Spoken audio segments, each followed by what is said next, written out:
오늘도 주님의 말씀을 깨닫는 은혜와 함께 하나님 나라를 누리는 복이 있기를 주님의 이름으로 축원합니다. 우리는 나 하나쯤이야 라는 생각을 할 때가 있습니다. 그런데 우리 믿음의 사람들은 나 하나쯤이야가 아니라 어떤 신앙의 자세를 가져야 돼요? 나 하나라도.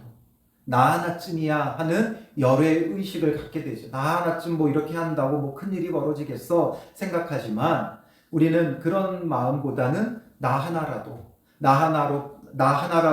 바른 길을 따르고 나 하나라도 말씀을 붙잡고 나 하나라도 정직하고 나 하나라도 거룩해야 돼요. 나 하나라도 주님 앞에 바르게 서지 않으면 이 땅에 바르게 설 자들이 없는 거지요. 그래서 나 하나라도 라는 생각을 가져야 돼요. 왜냐하면 사람의 마음은 다 비슷비슷해요. 그렇기 때문에 나 하나쯤이야 하지만 내가 그런 마음을 가지면 누구도 그런 마음을 가져요? 다른 사람들도 다 그런 마음을 가져요. 그러니까 나 하나쯤이야가 결국에는 뭐가 돼요? 모두가 되는 거죠. 그러니 모두가 나 하나쯤이야 하면서 말씀에서 벗어난 것이 결국 그 사람을, 그 공동체를 허물어뜨리는 거예요. 그런데 반대로 내가 나 하나라도 라는 마음으로 정직하고 거룩하고 말씀에 순종하고 신실하게 살아가면 나 하나라도 라는 마음으로 시작된 것이 모두가 되어지는 거예요. 그래서 모두가 정직하고 모두가 거룩할 수 있다는 거지요. 우리가 구약 성경에서 사람들이 잘 아는 대표적인 이야기 중에 하나가 여리고 전투죠. 그리고 그거와 이어서 짝을 이루는 게 바로 아이성 전투예요. 이 아이성 전투의 실패가 어떻게 시작된 거예요? 아간이 나 하나쯤이야 생각을 했던 것이 그렇게 되어지는 거예요. 1절에 보면 이스라엘 자손들이 온전히 바친 물건으로 말미암아 범죄하였으니, 온전히 바친 물건이 뭐예요? 하나님께서 여리고성을 허물어뜨리면서 그 땅을 완전히 멸하고 그 땅은 하나님 앞에 온전히 바치라 그랬죠. 사람과 가축은 완전히 쳐서 멸하고 모든 것을 불태우고 그리고 은금 동철은 여호와의 곳간에 드리라 그랬어요. 그러니 이스라엘 백성이 그 어떤 것도 소유하거나 그 마음에 품어서는 안 되죠. 그런데 그 온전히 바친 물건으로 말미암아 범죄하였으니 되어 있죠. 이스라엘 자손들이. 그러면서 누구를 언급해요? 이는 유다 지파 세라의 증손 삽디의 손자 갈미의 아들 아간이 온전히 바친 물건을 가졌으니라. 바로 이 아간이 온전히 바친 물건을 가졌어요. 그 마음의 욕심과 탐심으로 인해 결국에는 하나님 앞에 버려져야 되고 불태워져야 되고 드려져야 했던 것을 자기가 욕심으로 소유했던 거지요. 사실 여기에서 성경은 아간을 콕 집어서 말하고 있지만 과연 아간뿐이었겠느냐라는 거예요. 이스라엘이 몇 명이에요? 성인 남성만 60만 명이에요, 지금. 60만 명 중에 딱 한 사람, 아간만 이런 마음을 가졌을까요? 성경에 기록하고 있지는 않지만 이스라엘 자손들이 온전히 바친 물건으로 말미암아 범죄하였으니 말하는 걸 보면 아간을 말하지 않고 이스라엘 자손들이라고 이미 선언했잖아요. 그리고 그 범죄한 자들 중에 아간을 콕 집어 말씀하시는 거예요. 물론 아간 한 사람의 범죄가 이스라엘 전체의 범죄가 될 수도 있지만 그러나 아간이 이런 마음을 품는다면 또 누군가는 이런 마음을 품었을 수 있다는 거죠. 그래서 아간이 나 하나쯤이야 내가 이거 하나 가져간다고 누가 알겠어 모르겠어 하지만 그러나 이런 마음을 품은 자들이 있었을 거예요. 그리고 이로 인하여 여호와께서 이스라엘 자손들에게 진노하시니라 되어 있죠. 여호와께서 진노하셨어요. 그런데 뒤이어서 여호수아가 어떻게 해요? 여리고에서 사람을 베델 동쪽 베드아엔 곁에 있는 아이로 보내며 그들에게 말하여 이르되 올라가서 그 땅을 정탐하라 하매. 여호수아는 이제 이어서 아이성으로 정탐꾼들을 보내요. 정탐하고 오라 그래요. 그랬더니 그 사람들이 올라가서 아이를 정탐하고 여호수아에게 돌아와서 뭐라고 보고를 하고 있어요? 백성을 다 올라가게 하지 말고, 백성을 다 올라가게 하지 말고 2, 3천 명만 올라가서 아이를 치게 하소서. 그들은 소수이니 모든 백성을 그리로 보내어 수고롭게 하지 마소서 하므로. 그들은 소수니까 모두를 보내서 수고롭게 하지 말고 거기는 아이성 정도는 2, 3천 명만 올라가면 된다라는 거예요. 그런데 과연 이 말이 맞을까요? 과연 아이는 소수고 작은 성이었을까요? 사실 많은 사람들이 여리고성과 아이성을 대조하면서 그 강한 여리고성은 무너뜨렸으면서 아이성, 작은 소수의 이 아이성 전투에서는 패배했다, 이렇게 이야기를 하죠. 그러나 결코 아이성은 작지 않아요. 물론 이게 이제 고고학적으로 밝혀야 되는 부분이다 보니까 명확히 알 수는 없지만 대부분은, 여러분, 여리고성이 클까요? 아이성이 클까요? 우리는 그냥 생각하면 여리고성이 당연히 크다고 생각을 해요. 그리고 여리고성이 더 크다라는 학자들의 주장도 많이 있어요. 그런데 어떤 학설도 있냐면 아이성이 훨씬 더 크다는 그런 연구 결과도 있어요. 왜냐하면 여리고성과 아이성, 우리에게는 선입견이 있어요.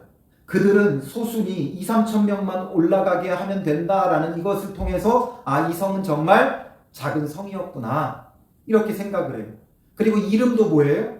아이성이잖아요. 그러니까 한국말을 하는 사람들은 이미 아이성 하니까 뭔가 작다는 우리도 모르게 편견이 생겨요. 그런데다가 2, 3천 명만 올라가는 소수의 민족이다, 이러니까 굉장히 작게 여겨지지만 일반적으로는 여리고성은 한 8에서 10에이커 정도 된다 그래요.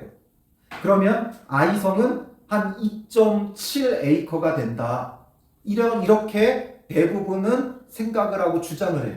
그런데 여기에 아이러니한 게 뭐냐면 아이성 전투에서 죽은 사람이 몇 명이에요? 나중에 8장 25절에 보면 아이성 전투를 통해 그날 이스라엘 백성이 아이성의 사람들을 쳐 죽인 숫자가 12,000명이에요. 12,000명. 그런데 여리고성은 학자들이 약 1,500명 정도 살았을 것으로 추정을 해요. 그런데 아이성 전투에서는 12,000명이 죽었어요. 그렇다면 거의 10배 가까이가 아이성 전투에서 죽었죠. 그래서 학자들 가운데 이견이 달라요. 여기가 아이성이다, 저기가 아이성이다 얘기는 하지만 그런 사람들의 주장을 따라보면 이 아이성이 작게는 6에이커, 그러니까 여리고가 8에이커니까 여리고랑 아이성의 크기 차이가 그렇게 많이 나지 않는다라는 주장부터 크게 보는 사람은 아이성이 20에이커 정도 됐을 것으로 봐요. 그러니까 12,000명을 기준으로 생각한다면 12,000명이 살 정도면 20에이커는 돼야 된다. 그러니까 오히려 면적으로는 여리고성보다는 한 3배 정도 더 크고 사람은 한 8배 정도가 더 살았던 것으로 추정하는 사람도 있어요. 그런데 이 정탐꾼들은 왜 이렇게 아이성을 작게 보였는가? 여리고성 전투를 통해 하나님이 얼마나 크고 위대하신 분인가를 이들은 발견하고 깨달은 게 아니라 어떤 결과가 왔어요? 자기들이 커져버린 거예요. 자기들이 커져버리니까 이게 이 아이성이 코딱지만해 보이는 거지요. 큰 성인데 그들이 자기가 커져버리니까, 우리가 여리고성도 무너뜨렸는데 이중 성벽으로 되어 있는 이 난공불락의 성도 우리가 함락시켰는데 이제 우리가 못할 게 뭐가 있느냐. 우리는 고작 그 성을 돌기만 했는데도 이 성이 무너졌다. 그러니 우리가 못할 것이 무엇이 있겠는가? 이제 우리가 나아가기만 하면 하나님께서 우리에게 승리를 주시고, 우리가 나아가기만 하면 이제 이 가나안 땅은 속수무책으로 우리에게 무너져 내릴 것이다. 이런 마음이 든 거죠. 그러고 보니까 아이성이 어때 보여요? 코딱지만해 보이는 거예요. 조그매 보이는 거예요. 그들이 광야를 떠돌 때 출애굽 1세대가 가나안 땅을 정탐했을 때는 어땠어요? 우리는 저들이 보기에 메뚜기 같다 이렇게 고백을 했죠. 그러니까 자기들이 점점 작아진 거예요. 가나안 땅 사람들은 점점 커 보이기만 하고 자기들은 거기에 위축되고 작아져 스스로를 메뚜기 떼처럼 비유하고 있다는 거죠. 그런데 이제 요단강을 건너고 요단강을 마른 땅으로 건너고 그리고 길갈에서 할례를 하고 여리고성을 점령하고 나니까 하나님이 하신 이 놀라운 일들을 하나님을 바라보는 게 아니라 야 우리가 못할 게 없구나. 스스로가 커져버린 거지요. 스스로가 커져버린 거예요. 여러분 어렸을 때 뛰놀던 골목을 가본 적 있으세요? 어린 시절 저도 이제 살던 그 골목 이제 이쪽 라인으로 주택들이 쭉 있고 이쪽 라인으로 쭉 주택들이 있어요. 그리고 그 사이에 있는 골목에서 어릴 때 얼마나 신나게 뛰어놀았는지 몰라요. 친구들과 편짜서 놀고 뭐 여러 가지 하고 술래잡기 하고 얼음땡 하고 그리고 거기에서 축구도 하고 공도 차고 야구도 하고 다 했는데 나중에 제가 어른이 돼서 이제 결혼할 때 이제 집을 얻기 위해 여기저기 돌아다니다가 옛날 어릴 적 살았던 그 동네를 간 적이 있어요. 가보니까 그 골목이 얼마나 조그매 보이든지 야 여기서 어떻게 놀았나 싶어요. 마주 앉으면 그냥 그 골목이 꽉 차는 골목인데 어떻게 여기서 그렇게 뛰어놀았을까? 내가 커져버리니까 어렸을 때 뛰놀던 그 골목이 너무나 조그매지는 거죠. 지금 이스라엘 백성이 자기들이 너무 커져버렸어요. 하나님이 크게 보이고 하나님이 높고 위대하심을 깨닫는 게 아니라 자기들이 커져버려서 기고만장하고 교만해져서 아이성이 조그맣게 보이는 그런 상황까지 이르게 되었다라는 거죠. 오늘 우리의 신앙의 문제도 이거예요. 항상 멈춰 서는 게 필요하다겠죠. 멈춰 서서 점검해야 돼요. 그래서 요단강을 건넌 다음에 멈춰 서서 뭘 점검해요? 할례를 점검하죠. 우리는 하나님의 백성이고 할례 받은 자고 그러므로 하나님 앞에 온전히 순종해야 된다. 그래서 길갈에서 할례를 시행했잖아요. 그리고 이제 여리고성 전투를 통해 여리고성을 무너뜨렸어요. 그럼 이제 뭐 해야 돼요? 이제 계속해서 이 여세를 쫙 몰고 나가야 돼요. 지금 가나안 땅 중앙 허리를 치고 들어왔죠. 마치 인천 상륙작전 하듯이 지금 가나안 땅으로 허리로 치고 들어온 거예요. 요단강 가운데를 건너가지고 치고 들어왔죠. 그러니 이제는 북으로 남으로 쫙 뻗어 나가는 게 중요한 게 아니라 여리고성을 점령했으면 여기서 또 이제 멈춰 서야 돼요. 멈춰 서서 하나님 행하신 일을 찬양하고 하나님 앞에 경배하고 하나님의 뜻을 구하고 하나님만을 높여드려야 돼요. 그런데 그렇게 하지 않으니까 자기가 커져버렸어요. 오늘 우리는 그래요. 하나님의 은혜를 경험했으면 거기서 멈춰서서 자신을 돌아봐야 돼요. 할례를 해야 되고 금식을 해야 돼요. 그때가 금식할 때예요. 뭐 해달라고 떼쓰며 금식하지만 말고 하나님이 크고 놀라운 일들을 행하여 주시면 그때 금식해야 돼요. 내가 교만해지지 않도록 겸손해지고 낮아지고 하나님만을 높이고 하나님만을 바라보고 하나님의 뜻을 구하고 하나님의 말씀을 붙잡는 이 시간이 필요하다고요.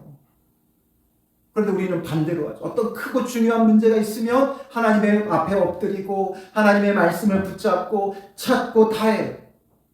그런데 그 문제가 끝나고 나면 감사언급 끝. 이것으로 끝이죠.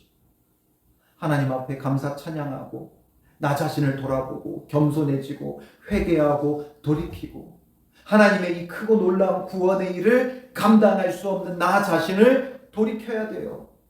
그래서 계속 무슨 일을 할 때마다 하나님은 거룩하게 하라고 했어요. 성결하게 하라고 했어요. 너희 자신을 성결하게 하라고 했어요. 요단강을 건널 때도 여리고성 전투를 치를 때도 거룩하라고 했어요. 성결하라고 했어요. 그런데 지금 여리고성 전투가 끝나고 나서 이들은 자기 자신을 돌아보고 자기 자신을 돌이키며 회개치 않고 뭔가 이제 또 기고만장하게 무언가를 이루기 위해 나간 거예요.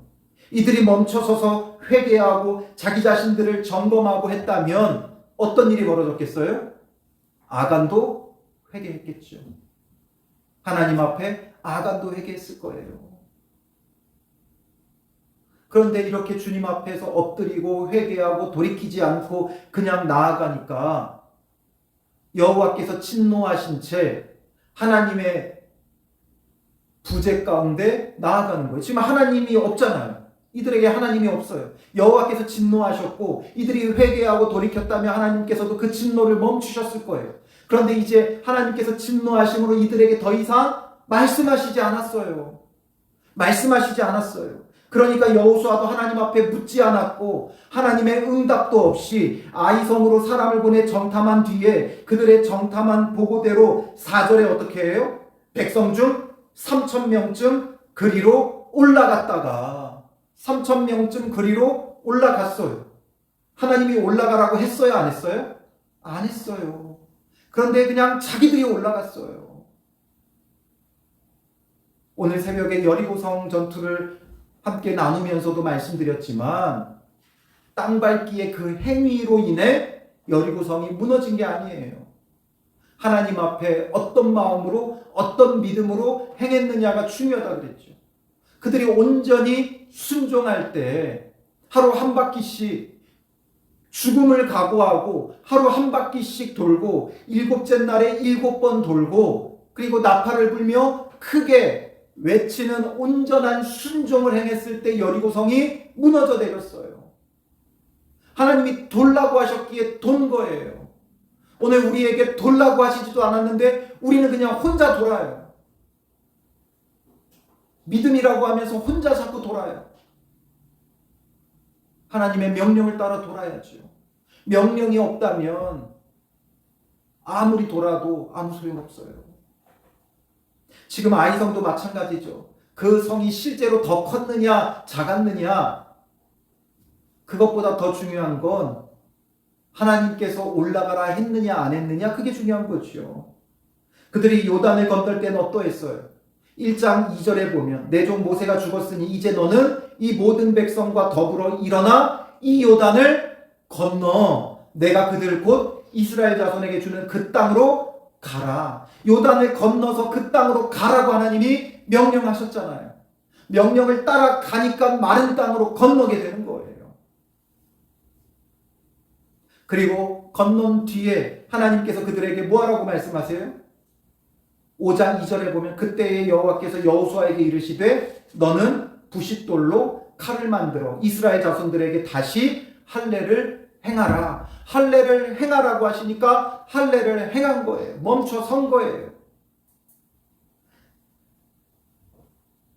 그리고 6장 2절에는 하나님께서 뭐라고 말씀하세요? 여호와께서 여호수아에게 이르시되 보라 내가 여리고와 그 왕과 용사들을 내 손에 넘겨주었으니 내 손에 넘겨주었다 이거예요. 하나님께서 넘겨주셨다 말씀하셨어요. 그렇기 때문에 넘겨주셨으니까 넘겨받는 거예요. 그래서 넘겨주었으니 6장 3절에 보면 너희 모든 군사는 그 성을 둘러 성주에 매일 한 번씩 돌되 엿새 동안 그리하라. 7째 날에는 그 성을 7번 돌며 그 제사장들은 나팔을 불 것이며 제사장들이 양각 나팔을 길게 불어 그 나팔 소리가 너희에게 들릴 때에는 백성은 다 큰 소리로 외쳐 부를 것이라. 그리하면 그 성벽이 무너져 내리리니 백성은 각기 앞으로 올라갈지니라.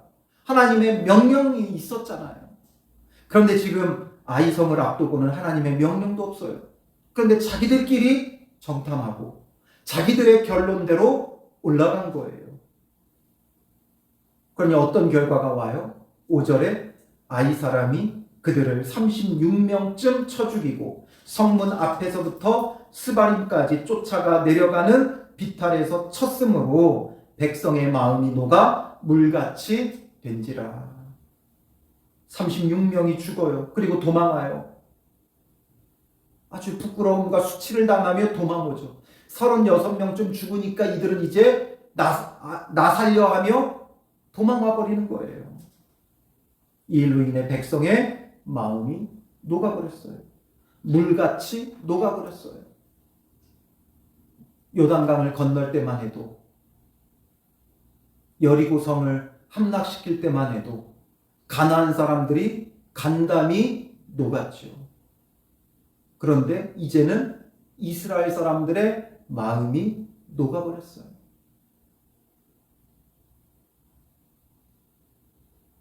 여리고성 전투의 큰 승리, 하나님의 큰 구원을 경험하고 나서 그 뒤에 곧바로 실패하게 되죠. 무엇 때문이에요? 멈춰 서야 되는 거예요. 그래서 멈춰 서야 되는 거예요. 다른 것 없어요.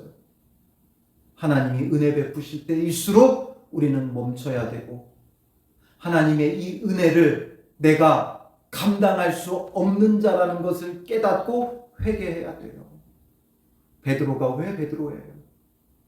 예수님을 처음 만났을 때 밤새도록 물고기를 잡아도 잡은 게 없었는데 깊은 곳에 가서 그물을 내리라는 그 말씀에 의지하여 깊은 곳에 가서 그냥 그물을 내렸더니 그물이 찢어지게 물고기가 잡히죠.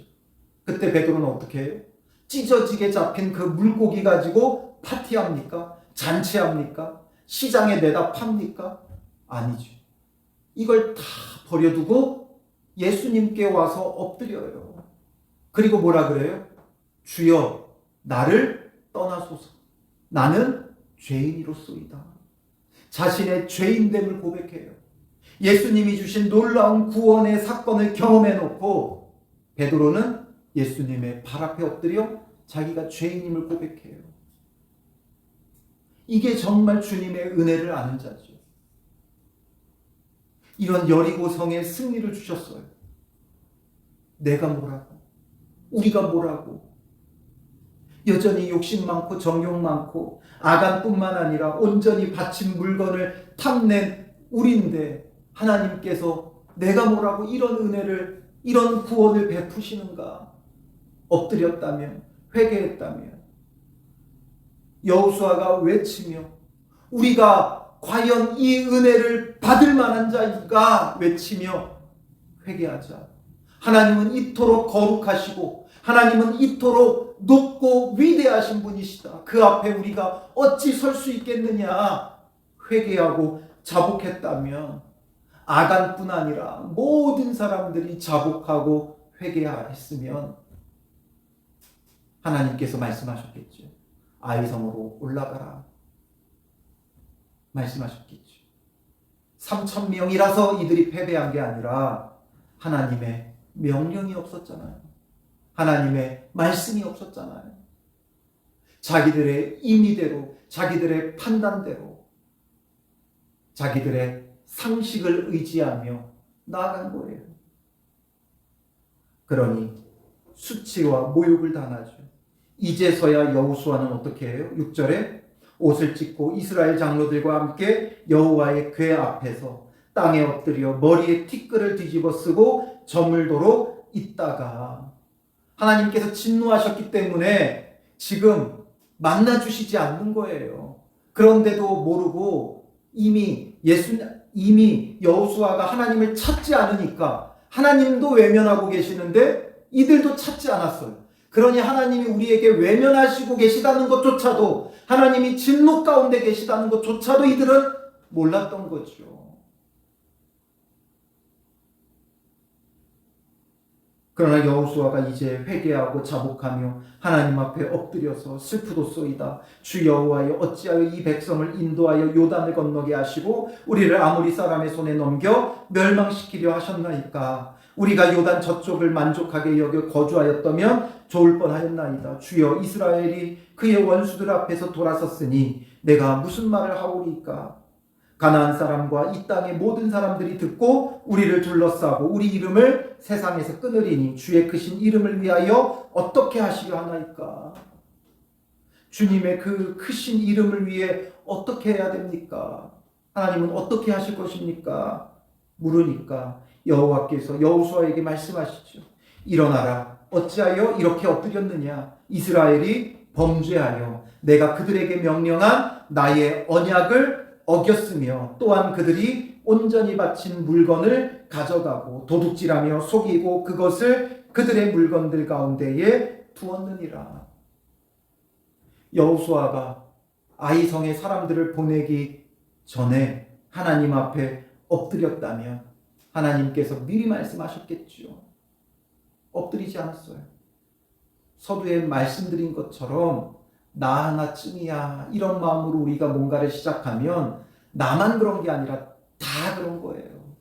다 그런 거예요. 그러니까 아간만이 문제가 아니라 이스라엘 모두가 문제였고 여호수아도 문제였던 거예요. 여호수아가 하나님 앞에 엎드렸다면 하나님이 침묵하시면 왜 침묵하시는지 더 회개하고 엎드렸겠지요. 이 일을 다 겪고 난 뒤에서야 뒤늦게 엎드리는 거죠. 아간 한 사람 가지고 하나님이 이러실 수 있느냐? 아니에요. 아간이 이러면 다 그런 거예요. 다 그런 거예요.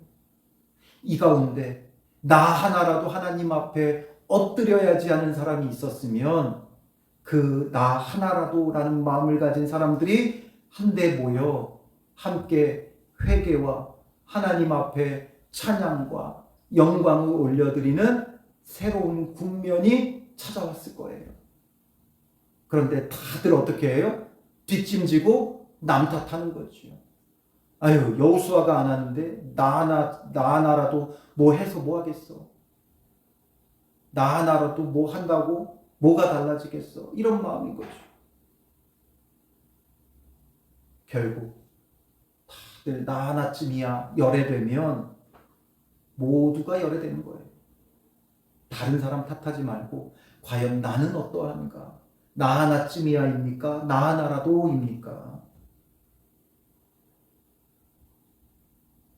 하나님께서 계속 말씀하시죠. 그러므로 이스라엘 자손들이 그들의 원수 앞에 능히 맞서지 못하고 그 앞에서 돌아섰나니 이는 그들도 온전히 바친 것이 됨이라. 그 온전히 바친 물건을 너희 중에서 멸하지 아니하면 내가 다시는 너희와 함께 있지 아니하리라. 바로 그 물건을 너희가 멸하지 않으면 다시는 너희와 함께 있지 않을 것이다. 13절에 뭐라 그래요? 너는 일어나서 백성을 거룩하게 하여 이르기를. 거룩하게 하여 이르기를. 뒤늦은 거죠. 승리하고 거룩했어야죠. 승리를 거두고 주님 앞에 거룩하게 섰어야죠. 이제서야 백성을 거룩해 하여 말해라. 너희는 내일을 위하여 스스로 거룩하게 하라. 백성들에게 거룩할 것을 명하고 계시죠. 우리는 늘 거룩해야 돼요. 하나님과 동행하는 자잖아요. 그러므로 무슨 일을 앞두고도 스스로 성결하고 거룩해야 되고 무슨 일을 감당할 때도 거룩하고 성결해야 되고 또 큰 일을 이룬 다음에도 거룩하고 성결해야 돼요. 그러므로 우리의 신앙의 목적은 어디에 있어요? 거룩에 있는 거죠.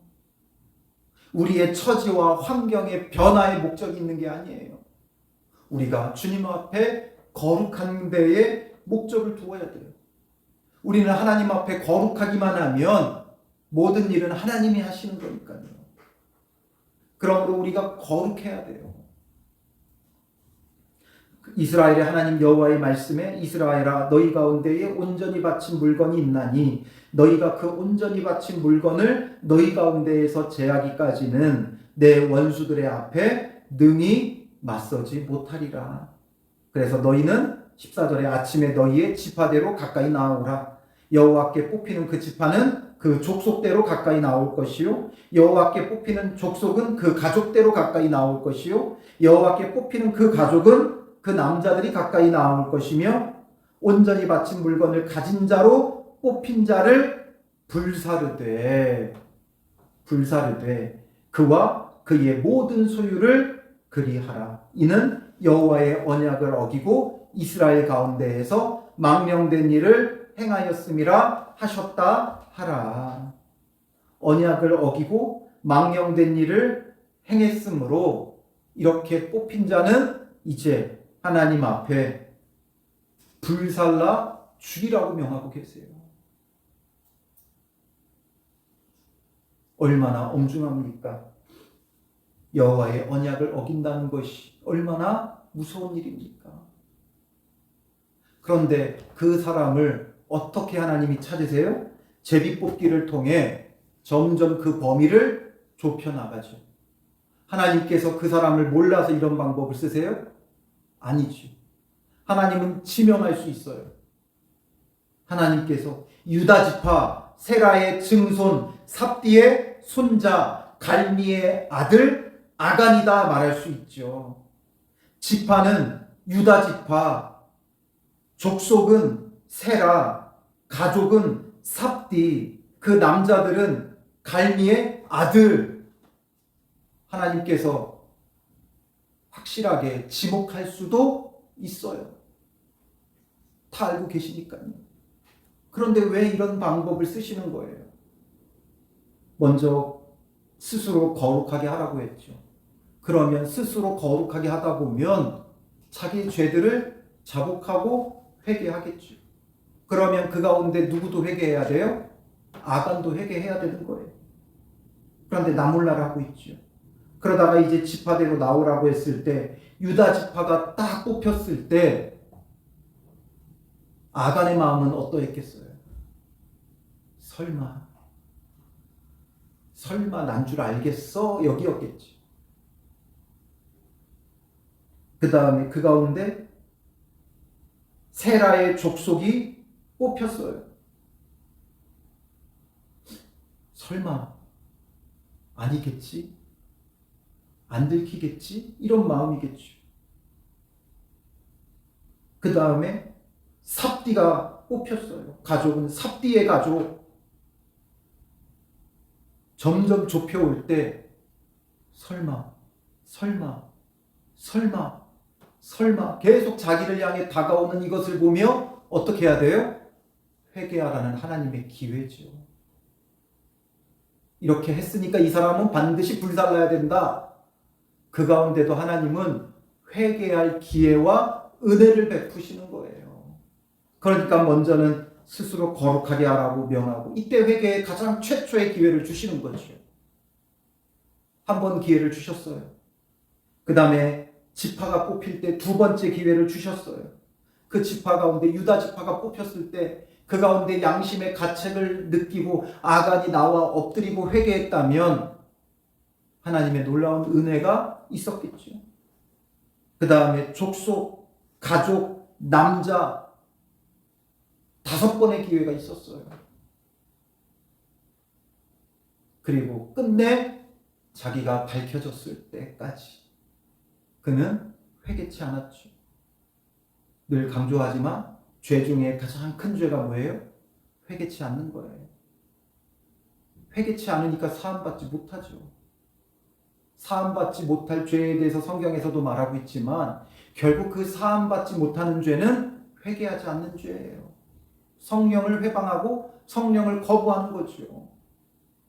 성령이 주시는 마음을 외면하는 거예요. 회개치 않으면 결국에는 죽임 당하는 거죠. 회개의 기회였어요. 오늘 우리는 주님 앞에 어떤 모습으로 서 있습니까? 정말 우리 자신을 돌아봐야 돼요. 웬 말인가? 웬 은혜인가? 주께서 내가 무엇이라고 십자가에 죽으셨는가? 이것을 생각하면 정말 자격 없는 나를 위해 십자가에 죽으신 그 예수님의 사랑, 그 놀라운 은혜 앞에 회개치 않는다. 정말 완악한 심령인 거죠.